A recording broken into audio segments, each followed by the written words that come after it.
On election night, some cabinet ministers saw thousands of young people come out to vote against them personally, crushing their super-safe majorities into marginal territory. They, above all, must be thankful for the failure of most polling in misdirecting Labour HQ's attack efforts away from their seats. The Tory approach so far is that this is a one-off, a freakish mania afflicting bribed young people conned by Corbyn, which will soon simmer down. I contend that this is totally wrong. Image Corbyn mania gripped crowds at Glastonbury this year. This is just the most visible manifestation of a wave of young and middle-aged voters, whose rather different values, ill-suited to right-left spectrum, will reshape British politics in the next decade and beyond. It is the people born in 1970s and 1980s Britain, the house music hacienda generation. The Conservatives have had the appearance of traction after forcing Jeremy Corbyn to account for vague non-manifesto promises on dealing with student debt. The relative success of that attack, compared with the post-election mayhem, is more dangerous for the Conservatives than it is for Labour. Theresa May's lack of majority was not down to a deficit of support of Daily Mail front pages. The Conservatives' problem with younger voters is very real, and will soon become fundamental, and perhaps even existential. Some merely talk of ensuring that the next election does not take place during term time.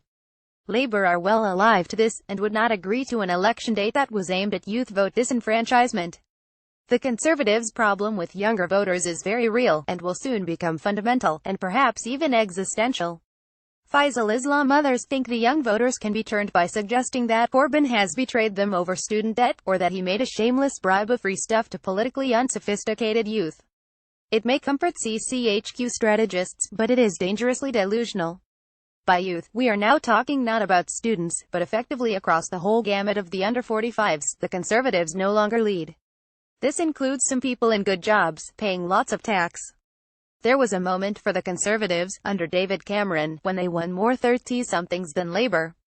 According to the YouGov post-election poll in 2015, 36% of voters in their 30s voted Conservative, against 34% for Labour under Ed Miliband.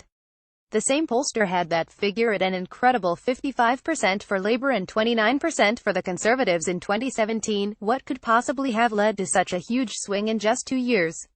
Jeremy Corbyn supporters will say it is the Labour leader. Conservatives say tuition fees. But the bigger factor is clearly the issue. The PM said she fought the election on Brexit. The Conservatives saw the largest swings against them in Remain majority areas, such as all the way along the M4 motorway from London to Bristol and Cardiff. Between 60 and 75% of under 45s voted Remain. The fact is, young and middle-aged voters were outvoted by older voters in the Brexit vote in 2016. The demographics are going in only one direction now, though. Add the two factors together and you get a picture of an older generation forcing its vision of the future on the young. Faisal Islam. There is a subtlety here too. The fact is, young and middle-aged voters were outvoted by older voters in the Brexit vote in 2016. The demographics are going in only one direction now, though. Add the two factors together and you get a picture of an older generation forcing its vision of the future on the young. Indeed, no one needs to change their mind about Brexit for the Leave majority to erode even by the time of the next election. The response to all of this could have been a compromise form of Brexit, a compact between the generations. Instead, Mrs. May sought confirmation and an extension of her mandate for a rather uncompromising form of Brexit. Her manifesto sought almost to enforce compliance of the under 45s into the most uncompromising interpretation of older voters' vision for the country. She and her party lost seats. The perception of this alone is a considerably new factor in British culture. Generational compromise is baked into our political and economic system. A pay-as-you-go pension system is a contract between generations worth hundreds of billions of pounds. Image young anti-Brexit protesters protest near Downing Street after the UK voted to leave the EU. A far larger proportion of under 45s voted for David Cameron and some pretty explicit fiscal incentives for their elders, from austerity-exempt pensions, to free bus passes and the extraordinary special offer of higher interest rates for pensioner bonds timed for the 2015 general election. Measured public opinion will now until the next election reflect a majority of votes going to left-centre parties, unlike in 2015. Effectively, the higher 2017 turnout in younger generations is now baked into the political discourse. It raises the stakes considerably.